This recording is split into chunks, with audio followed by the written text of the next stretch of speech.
Di sini kita akan melakukan wawancara terkait alat mesin pengolahan dan juga pengemasan. Jadi wawancara ini berada di coffee shop yang bernama Pier Coffee. Pier Coffee berlokasi di Bumijo, Kota Yogyakarta.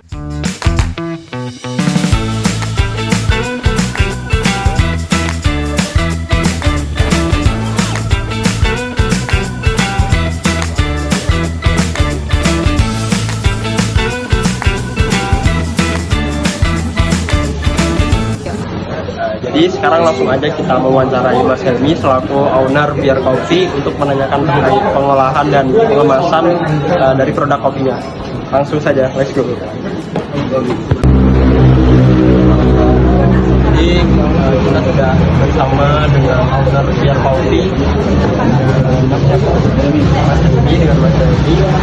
Sebelumnya perkenalkan dulu Mas, kami dari Universitas Pembangunan Nasional Veteran Yogyakarta, Fakultas Pertanian, jurusan Ilmu Tanah. Jadi di sini itu kami bertujuan untuk melengkapi tugas bidang pertanian terkait pengolahan dan pengemasan dari produk hasil pertanian. Langsung saja Mas, mulai dari pertanyaan yang pertama. Menurut riset dari kami, melihat di Instagram kan Pier Coffee ini dia mengolah produk kopi dari kopi mentah jadi kopi yang disangrai atau siap konsumsi.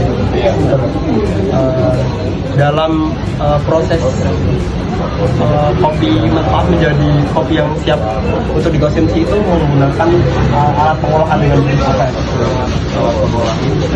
Kopi mentah menjadi kopi sangrai maupun siap dikonsumsi.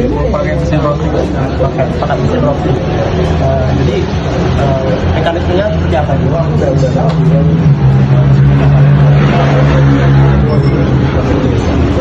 Ya otomatis itu juga masukin nanti ngukur temperaturnya.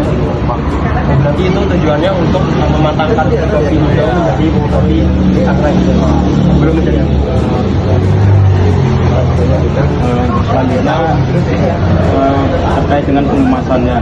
Nah, untuk bubuk kopi sama biji kopinya itu apakah ada perbedaan dalam pengemasannya? Kalau ada seperti apa? Dalam pengemasan pas produknya ada jarak.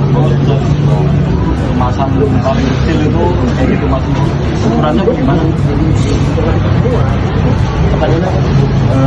Perbedaan antara biji kopi sama bubuk kopinya itu ada kemasan berbeda atau sama? Antara bubuk sama itu sama. Untuk pengemasannya itu menggunakan bahan plastik atau kertas? Jadi udah terjaga gitu ya Mas kualitasnya. Terus lanjutan berarti ya, itu kan tadi menggunakan apakah ada jenis spesifik untuk roastery kopi tersebut? Itu cuma satu itu. Kalau kemasan kan pakai drum terus jadi apa semi hot air pakai api, ada yang full pakai udara panas. Terus waktu ngerosting itu hal-hal apa saja yang mungkin dapat diperkirakan agar tetap menjaga kualitas dari rasa kopi tersebut? Kadar air, rasa resting bumbunya itu paling penting. Kadar air sama ukuran biji. Pak, saya mau tanya, tadi kan kopinya itu disangrai. Kira-kira untuk satu batchnya atau satu wadah kopinya itu membutuhkan waktu berapa lama? Paling cepat 10 menit, paling lama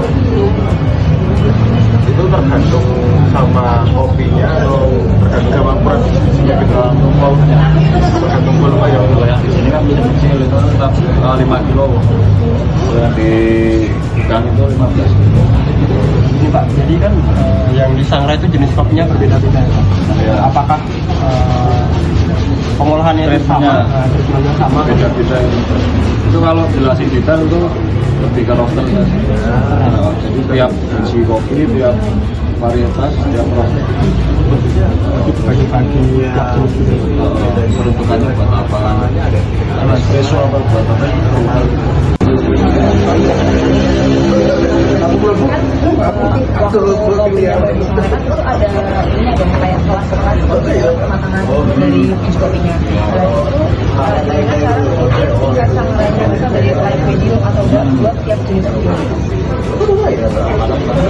cara bikin tingkat sama itu. intensitas dan kepadatan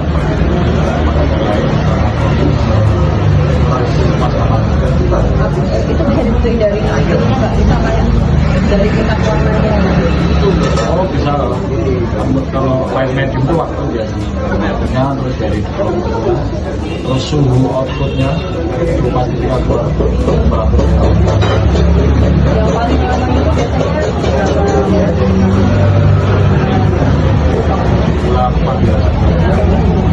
itu buat warna yang paling jelas.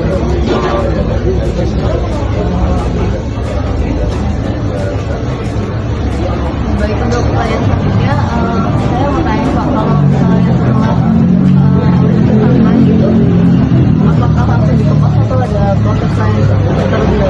setelah di roasting Iya. itu biasanya kita cupping dulu di layar kan sehari itu acaranya sehari kalau pakai itu mengeluarkan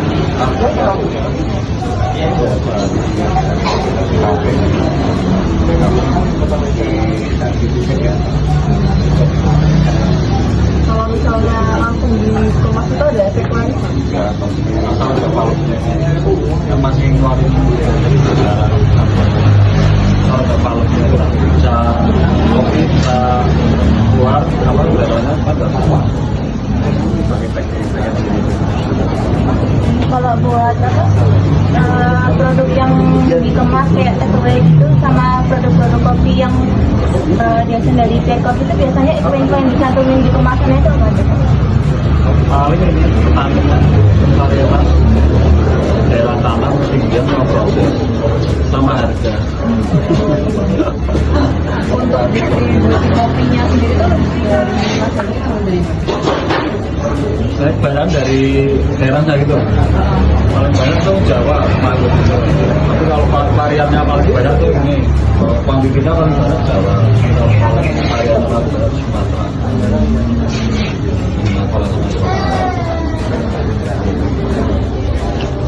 Oke, itu tadi wawancara dari kelompok kami. Terima kasih.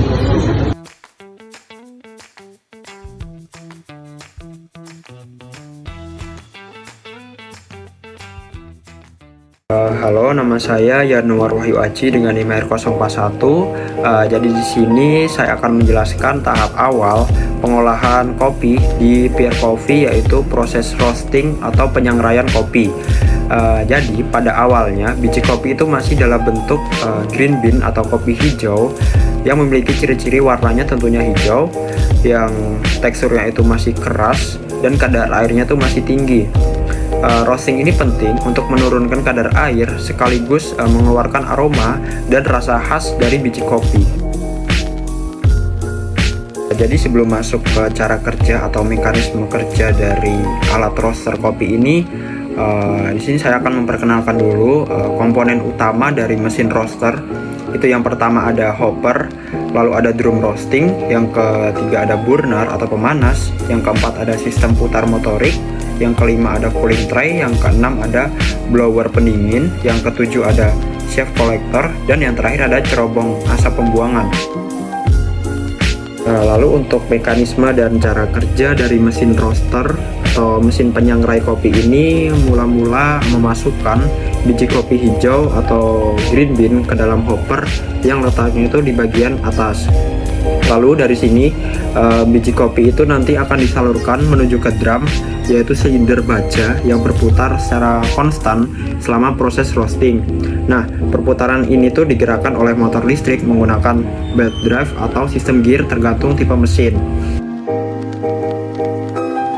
Untuk drum roasternya ini sifatnya tertutup dan posisinya itu horizontal. Di dalam drumnya itu ada semacam sirip atau bilah pengaduk yang membantu mengaduk biji kopi selama diputar supaya panasnya itu merata. Hal ini tuh penting untuk menghindari gosong selama proses penyangraian maupun ketidaksamarataan kematangan pada biji kopi.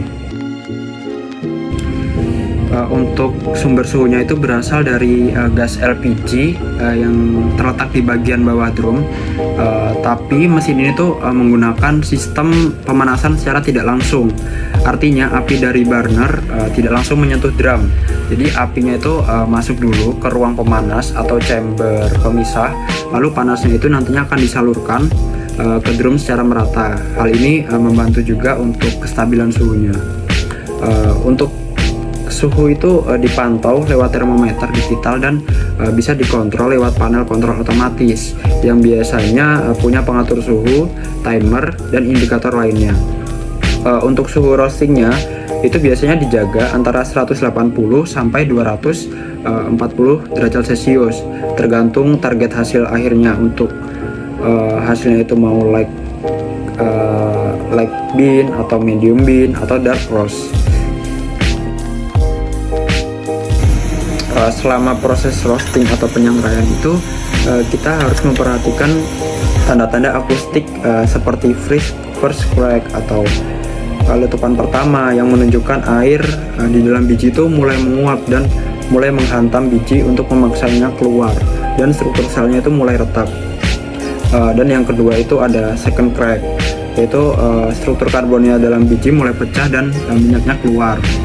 Kalau dilanjutkan, biji itu bisa sampai tahap Italian roast, yang dimana biji itu nantinya akan hampir gosong tapi belum gosong, yang dimana warnanya itu lebih gelap, dan khas rasa dari biji kopinya itu nantinya akan menghasilkan rasa yang sangat pahit, dan sebagian orang saja yang memiliki minat dengan kopi yang kepahitannya itu tinggi.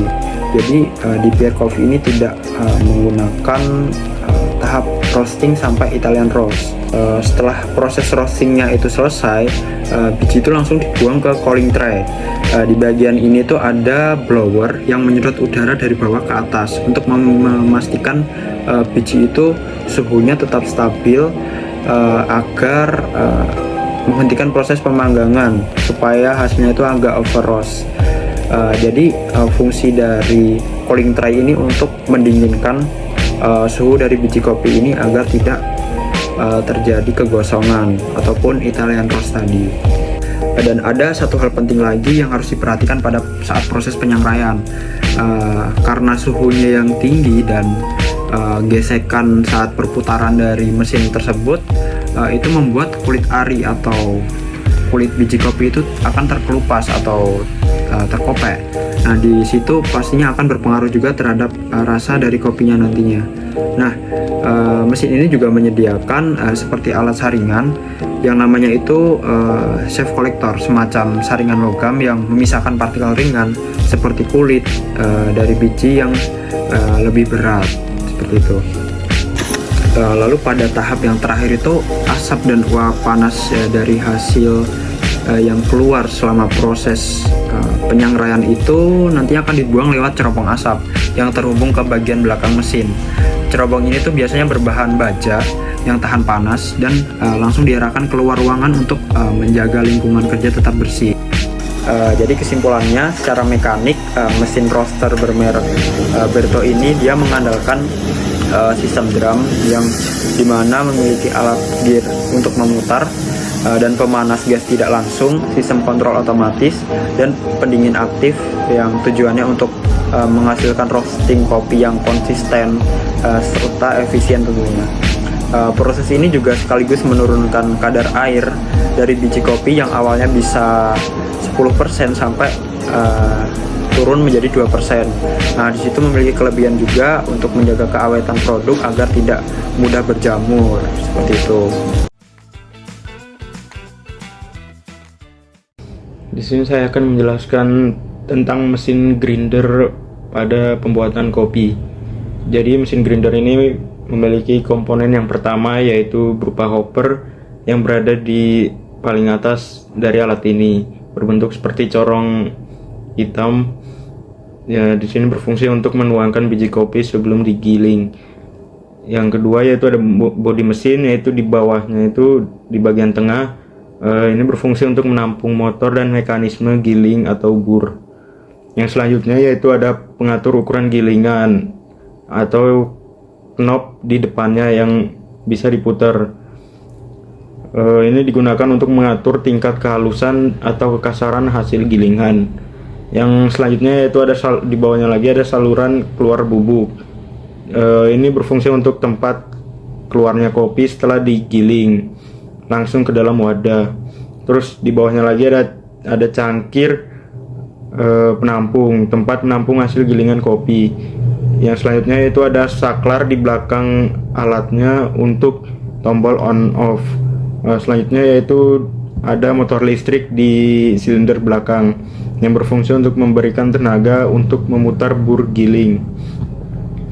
Yang selanjutnya itu cara kerja grinder kopi. Yang pertama yaitu memasukkan biji kopi ke hopper di atas. Selanjutnya memutar knob yang di depan untuk mengatur ukuran tingkat kehalusan sesuai metode seduh seperti espresso, V60 maupun French press. Selanjutnya yaitu menyalakan mesin melalui saklar di belakang. Selanjutnya motor akan memutar bur dan biji kopi turun ke dalam bur. Lalu bur akan menghancurkan biji kopi menjadi bubuk dengan ukuran sesuai yang diinginkan. Selanjutnya yaitu bubuk kopi akan keluar dari corong dan masuk ke dalam cangkir atau wadah. Selanjutnya yaitu ada kelebihan mesin ini. Yang pertama yaitu konsistensi dalam gilingannya. Hal ini karena menggunakan sistem bur, sehingga mampu menghasilkan ukuran bubuk kopi yang seragam dan sangat konsisten. Selanjutnya yaitu pengaturan ukuran giling. Di mesin ini terdapat knob pengatur ukuran agar memudahkan menyesuaikan tingkat kehalusan maupun kekasaran sesuai metode seduh seperti espresso, V60 maupun French press. Selanjutnya yaitu kapasitas hoppernya yang cukup besar sehingga menampung banyak biji kopi sehingga cocok untuk digunakan oleh kedai. Selanjutnya yaitu kekurangannya itu bur tidak terlalu presisi. Burnya biasa kurang cocok untuk espresso presisi tinggi seperti mesin espresso profesional. Selanjutnya yaitu mesinnya mudah panas. Jika digunakan dalam waktu lama, motor bisa cepat panas apalagi untuk volume besar. Yang selanjutnya yaitu material terbatas. Beberapa unit menggunakan bahan plastik atau logam tipis sehingga dapat gampang pecah dalam jangka panjang jika tidak dirawat dengan baik.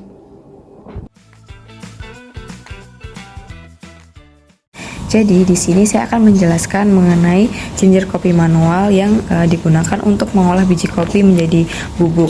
Nah, di sini saya akan menjelaskan beberapa bagian dari ginger kopi manual. Nah, yang pertama itu ada hopper, di mana hopper ini merupakan wadah penampung biji kopi yang biasanya terletak di bagian atas mesin kopi dan fungsinya tidak hanya sekedar untuk menampung atau menyimpan biji kopi saja. Nah, hopper ini tuh berperan penting dalam menjaga kualitas biji kopi sebelum diolah. Kualitas biji yang baik tentu berpengaruh terhadap kopi yang akan digiling dan disajikan. Pentingnya memilih biji berkualitas agar rasa dan aroma yang dihasilkan nantinya itu lebih enak dan khas. Selain itu, hopper juga memiliki peranan penting dalam menjaga kesegaran biji kopi agar tidak terkena cahaya atau udara dari luar.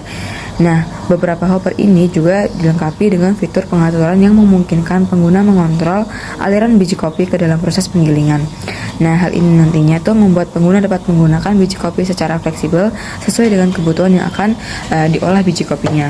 Nah, bagian yang kedua ini ada grinder atau penggiling kopi, di mana merupakan bagian vital dalam mengubah biji kopi menjadi bubuk kopi yang halus. Salah satu fungsi penting pada grinder adalah menyesuaikan tingkat kehalusan yang diinginkan. Ada beberapa jenis grinder yang memiliki fitur penting dalam mengatur tingkat kehalusan sesuai dengan kebutuhan. Nah, grinder kopi sudah dilengkapi dengan fitur otomatis dalam memonitor waktu gilingan serta jumlah biji kopi yang akan digiling. Dengan begini, maka para pebisnis dapat menghemat waktu dan bisa memastikan konsistensi dalam setiap kali penyeduhan. Karena konsistensi itu merupakan kunci utama untuk menciptakan hasil ekstraksi yang maksimal. Nah, bagian yang ketiga ada portafilter, di mana merupakan alat penampung kopi. Nah, ini merupakan bagian penting dalam grinder kopi karena memiliki fungsi untuk menampung bubuk kopi yang sudah digiling sebelumnya. Penggunaan portafilter ini sendiri melibatkan tahap-tahap khusus, termasuk pemadatan bubuk kopi dengan tekanan yang tepat untuk mencapai ekstraksi espresso yang maksimal. Maka hal yang harus diperhatikan yakni pemilihan takaran bubuk yang sesuai dan pemadatan yang presisi. Lalu untuk bagian yang keempat, di sini ada pemanas air, di mana di sini itu pemanas air ini digunakan untuk menghasilkan ekstraksi kopi yang maksimal. Maka boiler menjadi peranan yang sangat penting yang harus diketahui. Nah, hal yang wajib diketahui adalah pemahaman mengenai jenis boiler, kemudian ada kapasitas dan juga kontrol suhunya. Karena boiler ini juga berfungsi sebagai bagian untuk memanaskan air yang digunakan untuk proses ekstraksi kopi. Boiler sendiri memiliki 3 jenis, yakni ada single boiler, double boiler, dan heat exchanger. Jenis boiler ini memiliki pengaruh dalam efisiensi dan juga kecepatan dalam penyeduhan kopi. Nah, kapasitas pada boiler juga merupakan faktor penentu dalam menciptakan kopi yang enak. Kita harus memahami seberapa banyak air yang bisa dipanaskan boiler dalam suatu waktu. Nah, hal ini merupakan kunci utama untuk melancarkan proses penyeduhan. Selain itu, juga harus mengontrol suhu untuk memastikan air selalu mencapai suhu yang tepat dalam ekstraksi kopi. Nah, bagian yang kelima di sini ada group head atau kepala penyeduhan, di mana merupakan bagian yang memfasilitasi pertemuan antara air panas dan juga bubuk kopi dalam proses ekstraksi itu tadi.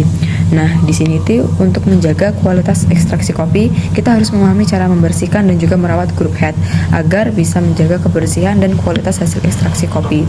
Nah, proses ekstraksi yang optimal tentu membutuhkan group head yang bersih dan bebas dari endapan kopi yang kering. Nah, selain dibersihkan, pada bagian group head ini ada pelumas juga untuk menjaga kinerja bagian ini. Pelumas di sini berfungsi untuk mencegah gesekan berlebihan dan memastikan kelancaran penggunaan group head. Lalu, pada bagian yang keenam, bagian yang terakhir, yaitu ada steam wan atau pipa uap, di mana di sini itu untuk menghasilkan dan mengatur uap dengan baik, yang dimana merupakan kunci utama dalam mendapatkan tekstur dan rasa yang diinginkan. Nah, pipa uap ini digunakan untuk memanaskan dengan menghasilkan uap dalam mengembangkan busa susu. Nah, jadi pada steam wan ini tuh biasanya terfokus pada ketika kita ingin membuat tambahan susu yang biasanya digunakan dalam pembuatan minuman seperti cappuccino atau latte. Nah, dengan mengetahui dan memahami dengan baik pengaturan pada steam wan, maka akan membantu untuk menciptakan busa susu yang lembut dan kental serta memberikan dimensi tambahan pada minuman kopi. Nah, itu tadi beberapa penjelasan bagian-bagian dari alat ginger manual pada pembuatan biji kopi menjadi bubuk kopi. Jadi di sini saya akan menjelaskan tentang mesin espresso. Alur pembuatan espresso dengan mesin yang seperti pada digambar, yaitu kopi digiling terlebih dahulu. Kopi digiling menggunakan grinder untuk menggiling kopi hingga ukuran halus. Kemudian memasukkan kopi ke dalam portafilter. Portafilter bisa dilihat di sini. Portafilter merupakan tempat untuk diisinya bubuk kopi. Kemudian kopi diratakan dan ditekan menggunakan temper agar padat atau tamping. Kemudian memasang portafilter ke group head atau bisa dilihat di sini. Group head adalah bagian tempat portafilter dipasang dan air panas keluar. Kemudian portafilter diputar hingga terkunci kuat. Kemudian menekan tombol power atau tuas, bisa dilihat di sini, yang akan memulai ekstraksi air panas melalui kopi di dalam portafilter. Kemudian air panas dari boiler mengalir melalui kopi. Indikator tekanan pompa dan indikator tekanan boiler akan menunjukkan tekanan saat ekstraksi, yang bisa dilihat di sini. Kemudian espresso akan keluar dari portafilter dan jatuh ke cangkir. Bisa dilihat di sini. Kemudian cangkir dapat diletakkan di sini. Kemudian steam wan dapat digunakan untuk membuat minuman yang berbasis susu seperti cappuccino ataupun latte. Pada steam wan dapat dilihat di sini, dapat digunakan untuk memanaskan dan membuat bis susu. Kemudian terdapat knob steam. Knob steam dapat digunakan untuk mengatur uap dari steam wan. Oke, jadi di sini saya akan menjelaskan mengenai alat rock presso. Alat rock presso ini adalah alat manual untuk membuat espresso tanpa listrik dan dengan tekanan dari tangan. Alat ini cocok untuk pecinta kopi yang ingin merasakan kontrol penuh atau proses pembuatan espresso. Jadi dalam rock presso ini terdapat beberapa bagian utama. Yang pertama ada badan utama yang terbuat dari logam yang biasanya terbentuk dari aluminium atau stainless steel yang menjadi struktur utama tempat semua komponen terpasang. Yang kedua itu ada lengan tekan. Terdapat dua lengan yang diangkat dan ditekan secara manual. Hal ini untuk menekan piston untuk menghasilkan tekanan air pada bubuk kopi. Kemudian komponen yang ketiga ada piston dan silinder tekanan. Komponen ini menghasilkan tekanan saat lengan ditekan ke bawah. Biasanya berbentuk tabung di bagian tengah alat. Kemudian ada portafilter. Portafilter ini sebagai wadah untuk bubuk kopi dan bisa dilepas ataupun diisi seperti mesin espresso profesional. Nah, dari rock presso ini memiliki prinsip kerja mekanis, yaitu pada saat kita menekan tuas rock presso, gaya mekanik yang diberikan dapat menghasilkan tekanan terhadap air panas di dalam ruang silinder. Tekanan ini bisa mencapai 6-10 bar, cukup untuk mengekstrak espresso berkualitas. Kemudian air melewati kopi dengan tekanan tinggi sehingga terjadi proses ekstraksi dan menghasilkan espresso dengan krema. Nah, dari alat rock presso ini terdapat kelebihan dan kekurangan. Kelebihannya yaitu alat ini tidak membutuhkan listrik, portable dan ramah lingkungan, serta memberi kontrol penuh atas variabel tekanan, suhu, dan dosis. Kemudian terdapat kekurangan pada alat ini yaitu yang pasti butuh latihan untuk mengendalikan atau menggunakan alat ini. Kemudian alat ini juga butuh tenaga dalam penggunaannya, dan alat ini tidak sekuat mesin otomatis dalam menghasilkan tekanan tetap. Sekian dari saya, terima kasih. Jadi di sini saya akan menerangkan bagaimana cara pengemasan biji kopi menggunakan plastik. Jadi pengemasan biji kopi menggunakan plastik itu melibatkan beberapa jenis plastik untuk melindungi kopi dari udara, terus cahaya, dan kelembapan. Jadi plastik itu juga menjaga kesegaran dan aroma dari biji kopi tersebut. Terus pilihan plastik seperti standing pouch, terus ziplock atau kemasan vakum itu dapat mempengaruhi metode pengemasan dan fitur seperti degrading shelf dan untuk menjaga kualitas kopi. Jadi seperti itu penjelasan tentang pengemasan biji kopi menggunakan plastik. Terima kasih.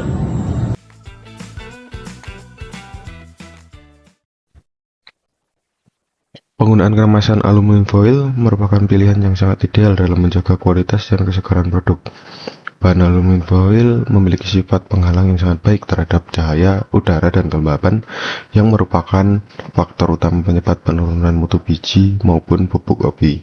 Dengan demikian, aroma dan rasa kopi tetap terjaga lebih lama. Selain itu, kemasan aluminium foil juga tahan terhadap suhu ekstrim dan memiliki kekuatan mekanik yang tinggi, sehingga melindungi kopi dari kerusakan fisik selama proses distribusi. Desainnya yang fleksibel memungkinkan produsen untuk menciptakan kemasan menarik sekaligus fungsional, menjadikan kemasan berbahan dasar aluminium foil sebagai solusi kemasan premium untuk produk kopi yang mengutamakan kualitas dan daya tarik pasar. Berikut ini adalah alat yang digunakan untuk membantu pengemasan menggunakan bahan dasar dari aluminium foil itu sendiri.